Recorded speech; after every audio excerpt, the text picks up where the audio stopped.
7 cách chữa chân sưng phù tự nhiên làm giúp giảm sưng tấy ở bàn chân và mắt cá chân.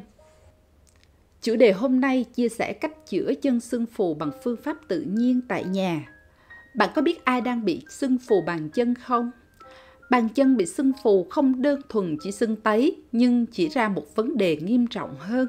Điều này thường xảy ra khi có sự tích tụ của chất lỏng trong mô làm cho chúng sưng lên, và đây được gọi là chứng phù nề. Khi tình trạng sưng phù trở nên tồi tệ hơn, gây khó chịu và khó khăn khi đi hoặc đứng, hoặc cũng có thể đau nhiều hơn và bàn chân có thể bị đỏ. Bạn đang tìm kiếm cách để chữa trị. Dưới đây là một số cách mà bạn có thể thử tại nhà để giảm sưng. 1. Thủy liệu pháp đối ngược. Thủy liệu pháp đối ngược là sử dụng nước để giảm đau và khó chịu. Đối với loại thủy liệu pháp đối ngược này, bạn sẽ sử dụng cả nước ấm và nước lạnh. Nước ấm sẽ giúp cho máu lưu thông, còn nước lạnh sẽ là cách mà chữa chân sưng phù hiệu quả, làm giảm vết sưng tấy ở bàn chân của bạn. Bạn sẽ thực hiện như thế nào? Đổ đầy nước vào 2 bồn ngâm chân, một bên là nước lạnh và một bên là nước nóng. Trước tiên, hãy ngâm chân vào trong nước ấm khoảng 3 cho đến 4 phút. Đặt chân của bạn ngay lập tức vào nước lạnh khoảng 1 phút.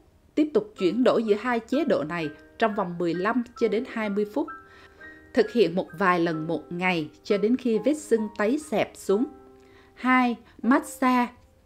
Một trong những cách chữa chân sưng phù khác đó là massage chân, và điều này làm giảm đau cơ và lưu thông máu. Massage cũng giúp làm tan chất lỏng để giảm sưng. Cách thực hiện như sau.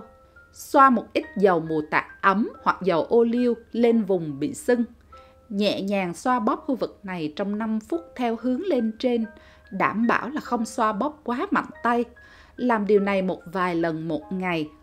Tốt nhất là xoa bóp bàn chân của bạn trong hoặc sau khi tắm.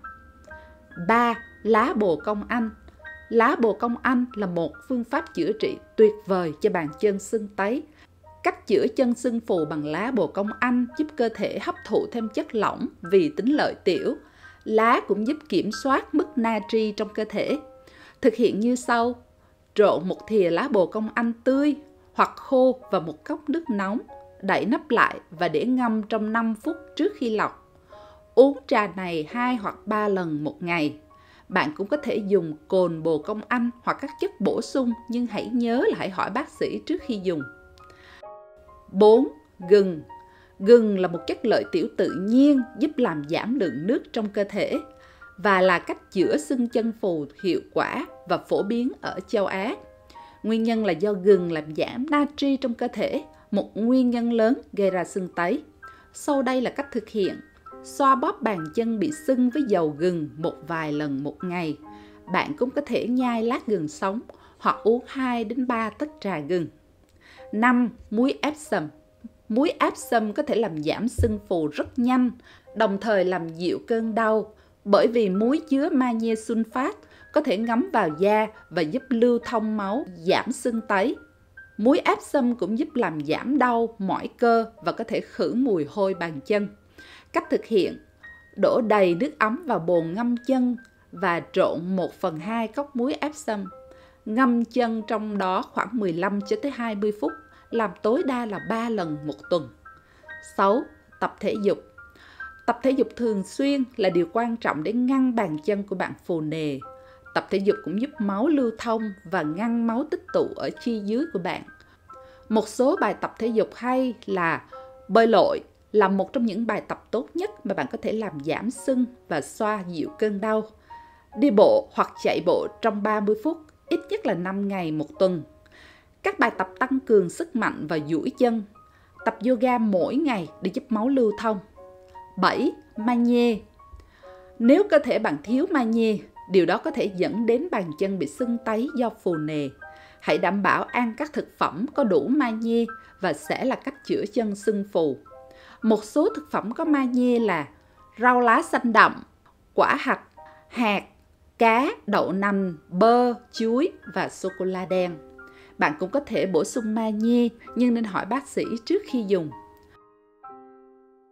Một số cách chữa chân sưng phù khác để điều trị sưng bàn chân. Nâng cao chân sao cho cao hơn tim bạn. Hạn chế lượng muối và caffeine vì chúng khiến bàn chân sưng tấy. Ăn trái cây tươi và rau quả thay vì là đồ hộp đã thêm muối để bảo quản. Uống nhiều nước để giữ cho cơ thể đủ nước và loại bỏ vi khuẩn xấu. Tránh ngồi lâu trong nhiều giờ, thay vào đó hãy nghỉ giải lao và đi bộ xung quanh một chút.